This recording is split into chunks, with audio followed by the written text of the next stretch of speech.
आज बात फिर बीजेपी की। पहले कुछ लाइन सुनिए।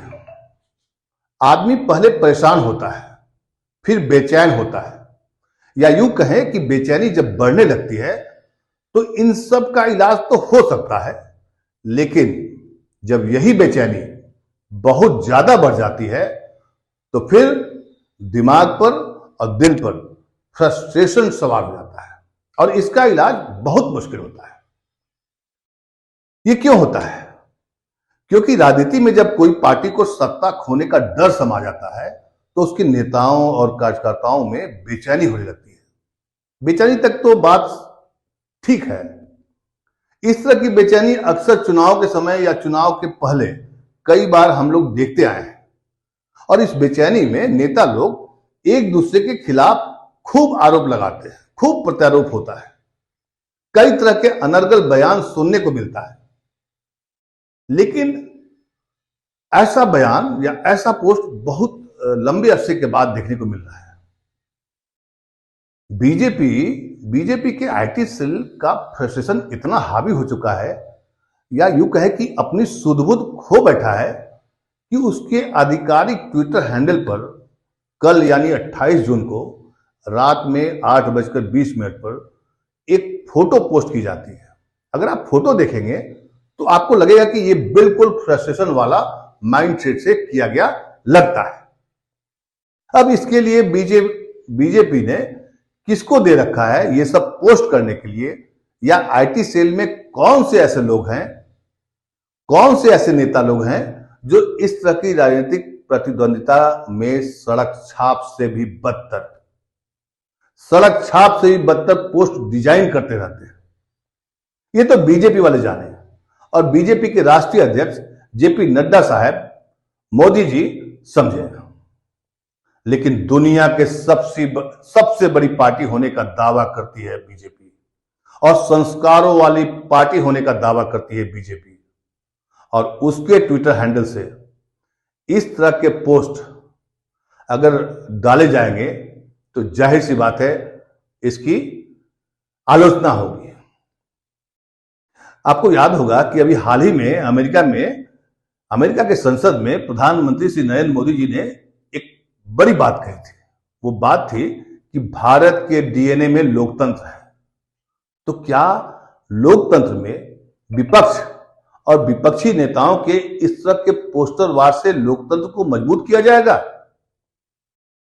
ये फ्रस्ट्रेशन लेवल इतना हाई हो चुका है कि बीजेपी के आईटी सेल, या यूं कहें कि बीजेपी का जो भी आधिकारिक ट्विटर हैंडल देखता है,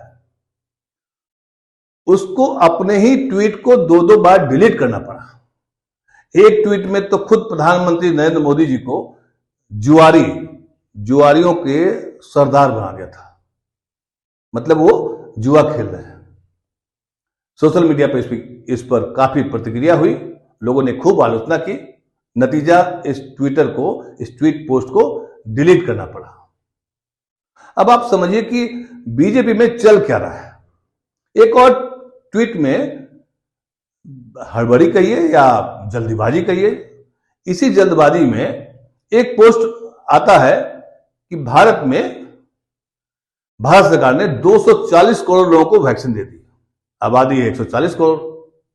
यह सब नतीजा है आपके फ्रस्ट्रेशन का, आपकी बेचैनी का, और राजनीतिक प्रतिद्वंदिता में अब कोई सीमा रेखा नहीं रखने का। ऐसा क्यों हो रहा है? क्या दिक्कत है बीजेपी को?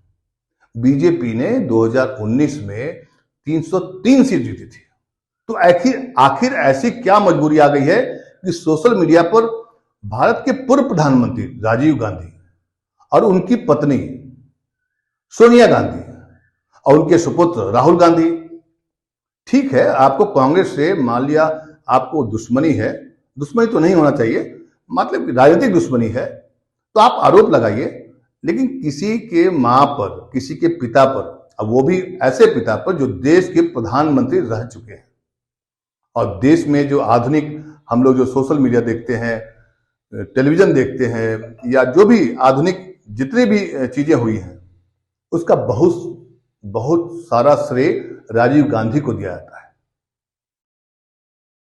तो बीजेपी का फ्रस्ट्रेशन लेवल या बीजेपी के आईटी सेल का फ्रस्ट्रेशन लेवल इतना ऊंचा हो गया है कि उसको कुछ भी नहीं दिखाई देता है कि क्या टिप्पणी करें, क्या लिखें, क्या नहीं लिखें। क्या हिमाचल प्रदेश, कर्नाटक में जो चुनावी पराजय हुई है उसका बदला है ये, या मणिपुर में जो संकट है जिस पर लगातार कांग्रेस इस मुद्दे को उठा रही है, और आज मणिपुर में हिंसा जो हुई थी, जहां पर वो घटना संकट जो शुरू हुआ था, आज ही के दिन शुरू हुआ था, 2 महीने पूरे हो गए। क्या मणिपुर पर लगातार सवाल करने से, या अभी जो डिफेंस डील करके आए हैं मोदी जी अपने देश के लिए ड्रोन्स के मामले में, क्योंकि कल ही रात में 7 बजे के आसपास कांग्रेस के ट्विटर हैंडल से सवाल किया गया था।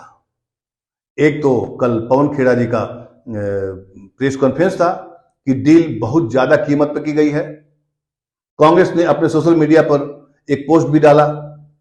एक दूसरा पोस्ट ये आया कांग्रेस का, महंगाई मैन मोदी जी। इसके जवाब में ये पोस्ट मुझे लगता है कि रात में 8:20 पर डाला गया है। तो क्या पॉलिटिकल पार्टीज सत्ता के खिलाफ या राजनीतिक प्रतिद्वंद्विता में सवाल नहीं पूछेगी? और सवाल पूछेगी तो आप माँ बहन करने लगेंगे। अगर आप पोस्ट को बढ़िया से देखेंगे, आप समझेंगे इसमें माँ बहन मतलब कि गाली है। क्या राजनीतिक प्रतिद्वंद्विता में अब गाली गलौज होगा? सवाल बहुत सारे हैं, लेकिन आज सवाल सिर्फ एक पोस्ट का है कि बीजेपी के आईटी सेल या बीजेपी का जो मीडिया डिपार्टमेंट है, क्या ऐसे लोगों को भर रखा है जो अपने ही ट्वीट को डिलीट करना पड़ता है? मुझे लगता है कि देखिएगा, ये ट्वीट भी डिलीट हो सकता है, क्योंकि इस पर भारी आपत्ति वाली बातें हैं। किसी भी सभ्य समाज में किसी के माता पिता पर टिप्पणी करना बहुत ही गैर जिम्मेदाराना बयान माना जाता है। भारतीय संस्कृति में इसकी कहीं कोई इजाजत नहीं है। नमस्कार।